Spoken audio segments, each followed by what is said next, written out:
বুঝতে বাকি থাকে না যে শিরিন শারমিন চৌধুরী কোনো একটা বিশেষ গোষ্ঠীর দ্বারা নিয়ন্ত্রিত হচ্ছেন এবং তিনি এমন একটা হেফাজতে আছেন যেখান থেকে তিনি পদত্যাগপত্র পাঠিয়ে দিয়েছেন। সেটা চাউর করে দেওয়া যেমন সম্ভব, তেমনি তাকে একরকমের জোর করে ভয় দেখিয়ে পদত্যাগপত্র স্বাক্ষর করে পাঠিয়ে দেওয়াও সম্ভব।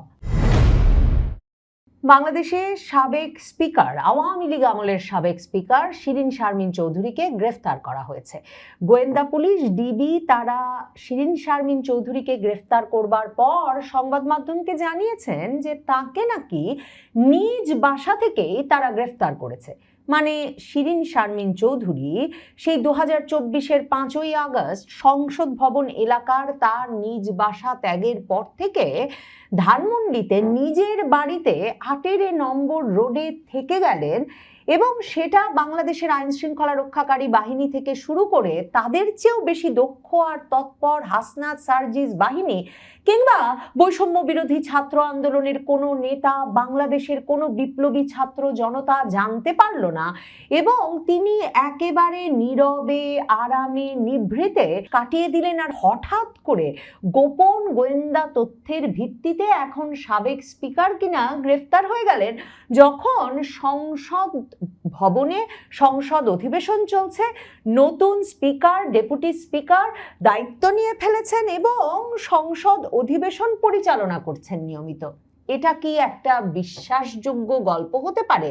সে কারণেই শিরিন শারমিন চৌধুরী গ্রেফতার হওয়ার পর আসলে কেন তিনি এতদিন পর গ্রেফতার হলেন, মানে এই সময়ে গ্রেফতার হলেন, আর কোথায় বা তিনি এতদিন লুকিয়েছিলেন, এ দুটো প্রশ্নই সম্ভবত সবচেয়ে বড় প্রশ্ন হয়ে দেখা দিয়েছে।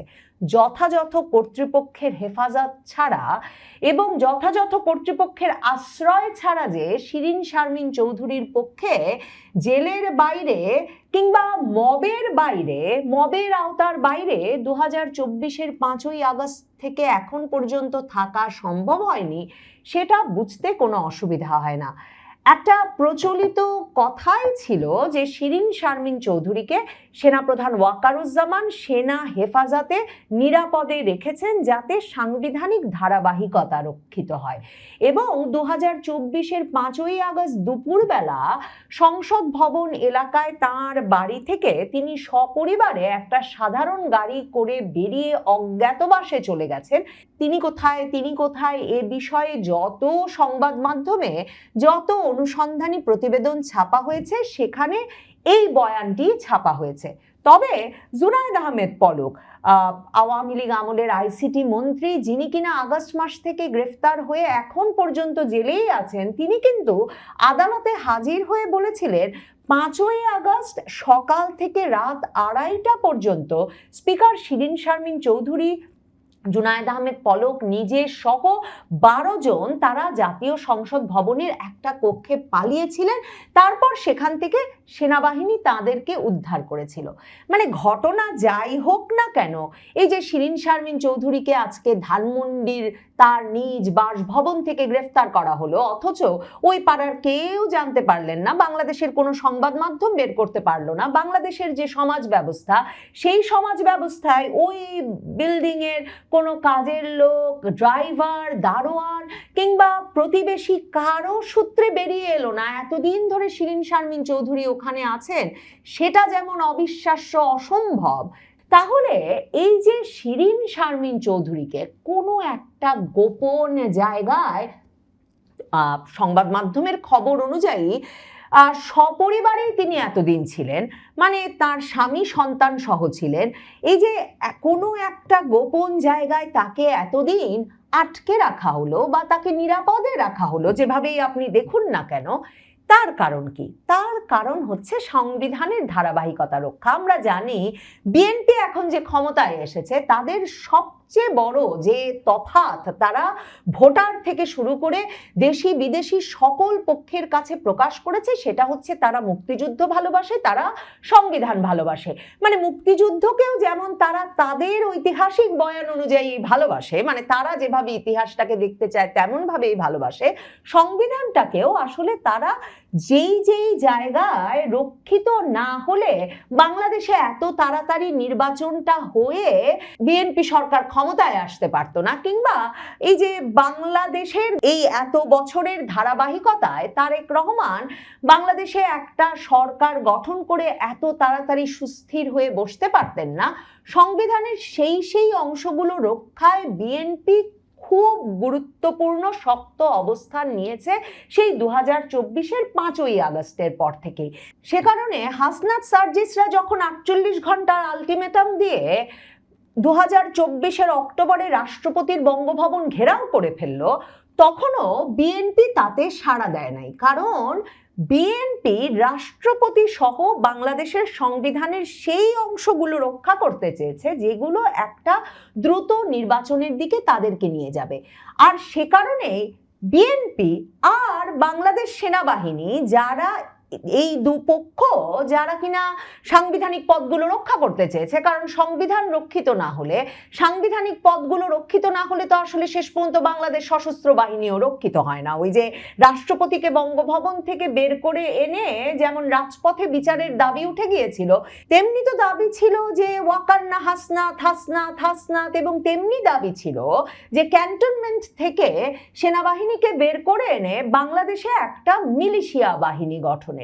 কাজেই এসব পরিকল্পনা এবং দাবির মুখে বিএনপি এবং সেনাবাহিনী বরাবর একটা সাংবিধানিক কাঠামো রক্ষা করে নির্বাচনের দিকে হাঁটতে চেয়েছে। তাই বিএনপি এবং সেনাবাহিনী এই দুই তরফের জন্য ঠিক যে কারণে রাষ্ট্রপতি পদে শাহাবুদ্দিন চুপ্পুকে রক্ষা করা জরুরি ছিল, ঠিক তেমনি রক্ষা করা জরুরি ছিল নিরাপদ রাখা স্পিকার শিরীন শারমিন চৌধুরীকে।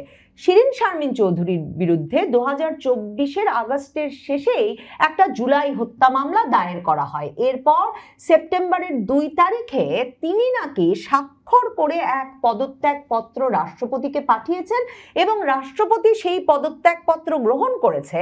বঙ্গভবন থেকে বিবৃতি দিয়ে সেই খবর জানানো হয়। তবে সেই পদত্যাগপত্র কেউ দেখেছে কিনা কিংবা সংবাদ মাধ্যমকে পাঠানো হয়েছে সেটা বলা যাচ্ছে না। এ অবস্থায় স্পিকার শিরীন শারমিন চৌধুরী কোথা থেকে এই পদত্যাগপত্র লিখলেন আর স্বাক্ষর করলেন, কিংবা কার মারফতে কাকে দিয়ে বঙ্গভবনে রাষ্ট্রপতির কাছে সেই পদত্যাগপত্র পাঠালেন, সেসব প্রশ্ন তখন সংবাদ মাধ্যমে বা কোথাও আলোচিত হয় না। কিন্তু বুঝতে বাকি থাকে না যে শিরীন শারমিন চৌধুরী কোনো একটা বিশেষ গোষ্ঠীর দ্বারা নিয়ন্ত্রিত হচ্ছেন এবং তিনি এমন একটা হেফাজতে আছেন যেখান থেকে তিনি পদত্যাগপত্র পাঠিয়ে দিয়েছেন সেটা চাউর করে দেওয়া যেমন সম্ভব, তেমনি তাকে একরকমের জোর করে ভয় দেখিয়ে পদত্যাগপত্র স্বাক্ষর করে পাঠিয়ে দেওয়াও সম্ভব। বাংলাদেশের সংবিধানটা লিখিত এবং বাংলাদেশের সংবিধানের যে বিধান তাতে পরিষ্কারভাবে আছে যে স্পিকারের পদটি অত্যন্ত গুরুত্বপূর্ণ এবং স্পিকার পদত্যাগ করলেও পরবর্তী সংসদ বসার পর পরবর্তী স্পিকারের হাতে দায়িত্ব হস্তান্তরের আগ পর্যন্ত তিনিই দায়িত্বে আছেন বলে ধরে নিতে হবে। কাজেই এ দফায় সংসদ নির্বাচনের পর আমরা সংবিধান প্রিয় বিএনপির যে ধারায় আসলে সংসদ বসাতে দেখলাম বা সংসদ অধিবেশন শুরু করতে দেখলাম, কিংবা সংসদ অধিবেশনের আগে সংসদ সদস্যরা যে কায়দায় শপথ নিলেন, সেগুলোর সবকিছুর মধ্যে এত রকমের সাংবিধানিক ফাঁক আছে যে সম্ভবত এই সাংবিধানিক ফাঁকগুলো নিয়ে যদি বাংলাদেশের গণমাধ্যম প্রশ্ন তুলতো, কিংবা তারেক রহমানের বিরোধী রাজনৈতিক পক্ষ জামায়াত বা জাতীয় নাগরিক পার্টি প্রশ্ন তুলতো, কিংবা ইউনূস সরকার ডেকে বসতো, তাহলে যাতে সময় মতো স্পিকার শিরীন শারমিন চৌধুরীকে গোপন আস্তানা থেকে বের করে এনে সাংবিধানিক ধারাবাহিকতা রক্ষায় তাকে দিয়েই নতুন সংসদ সদস্যদের শপথ গ্রহণ করানো যায় এবং তার কাছ থেকেই নতুন স্পিকারের কাছে সংসদের দায়িত্ব হস্তান্তর করা যায়, এর ব্যবস্থা করা হতো। স্পিকার শিরীন শারমিন চৌধুরীকে নিরাপদ রাখার এর চেয়েও গুরুতর কারণ ছিল। এর চেয়েও গুরুতর কারণটা হচ্ছে এই যে সংসদীয় ব্যবস্থায় বাংলাদেশের সংবিধান অনুযায়ী স্পিকারের পদটা রাষ্ট্রের তৃতীয় সর্বোচ্চ পদ এবং রাষ্ট্রপতির যদি 2024-এর আগস্ট থেকে যে পরিস্থিতি, তাতে যদি রাষ্ট্রপতির পদ কোনো কারণে শূন্য হতো, হাসনাত সার্জিসদের আন্দোলনের মুখে যদি তাকে নেমে যেতে হতো বা তাকে যদি টেনে বের করা হতো বঙ্গভবন থেকে, কিংবা কোনো কারণে তার যদি মৃত্যু হতো, তাহলে সাংবিধানিক শূন্যতা রক্ষায় তাৎক্ষণিকভাবে বাংলাদেশে সে সময় স্পিকার শিরীন শারমিন চৌধুরীকে, বা যিনি স্পিকার থাকতেন, তাকে দায়িত্ব গ্রহণ করতে হতো। বাংলাদেশের অবস্থাটা ভাবেন, এই যে যারা সংবিধান রক্ষা করতে চেয়েছে 2024-এর 5ই আগস্টের পর থেকে ডক্টর মোহাম্মদ ইউনূস যে অন্তর্বর্তীকালীন সরকারের প্রধান উপদেষ্টা হয়েছেন এবং প্রধানমন্ত্রীর পদমর্যাদা ভোগ করেছেন, তার উপদেষ্টা পরিষদের সব ব্যক্তিবর্গ যে মন্ত্রী পদমর্যাদা ভোগ করেছেন, তারা কিন্তু আসলে রাষ্ট্রপতির উপদেষ্টা হিসেবে নিয়োজিত হয়েছেন। মানে এই উপদেষ্টা পদগুলো বাংলাদেশের সংবিধানের কোথাও নাই। তাহলে রাষ্ট্রপতির কিছু হয়ে গেলে স্পিকার শিরীন শারমিন চৌধুরী ছিলেন একমাত্র ব্যক্তি যিনি বাংলাদেশ রাষ্ট্রটির এই যে 5 দশকের বেশি সময়ের যে যাত্রা, তার ধারাবাহিকতা রক্ষা করতে পারতেন। কিন্তু নির্বাচনের পরে কি হলো? নির্বাচনের পরে সংসদ সদস্যরা শপথ নিলেন প্রধান নির্বাচন কমিশনারের কাছ থেকে। আসিফ নজরুল সংবাদ মাধ্যমের সামনে এসে বললেন সেটাই তারা সিদ্ধান্ত নিয়েছেন। তারপর প্রধান নির্বাচন কমিশনারের কাছে শপথ নিয়ে যে সংসদ বসলো, সেখানে কিনা প্রধানমন্ত্রী তারেক রহমান, সংসদের সংখ্যাগরিষ্ঠ দলের নেতা, দাঁড়িয়ে বললেন যে সংসদের সিনিয়র একজন নেতা হিসেবে খন্দকার মোশাররফ হোসেন, তিনি প্রথম অধিবেশনের প্রথম সভাটির সভাপতিত্ব করবেন। তো তখন গিয়ে খন্দকার মোশাররফ হোসেন বসলেন স্পিকারের আসনে এবং তারপর বিএনপি নেতা এই খন্দকার মোশাররফ হোসেন স্পিকার নির্বাচনের প্রক্রিয়াটি সমাধা করলেন সংসদ অধিবেশন কক্ষে এবং তারপর মেজর হাফিজ আর কায়সার কামাল স্পিকার এবং ডেপুটি স্পিকার নির্বাচিত হয়ে গেলেন।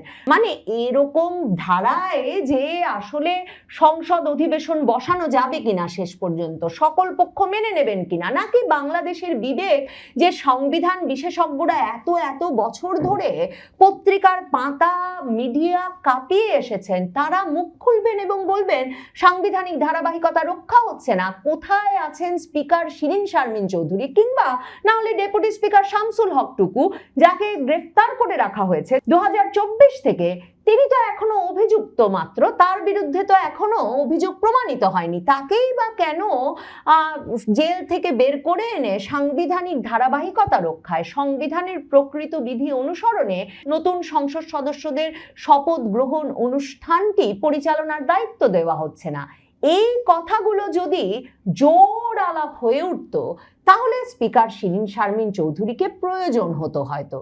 কিন্তু পরিস্থিতিটা এমন সাজিয়ে গুছিয়ে শেষ পর্যন্ত তারেক রহমান সেরে ফেলতে পেরেছেন যে প্রধানমন্ত্রী তারেক রহমানের এই মুহূর্তে এখন থেকে আর কোনো প্রয়োজন নাই স্পিকার শিরীন শারমিন চৌধুরীকে। স্পিকার শিরীন শারমিন চৌধুরীর এই গ্রেফতার মনে করিয়ে দিল সম্ভবত আরো অনেক চমক দেখা বাকি সামনের দিনগুলোতে।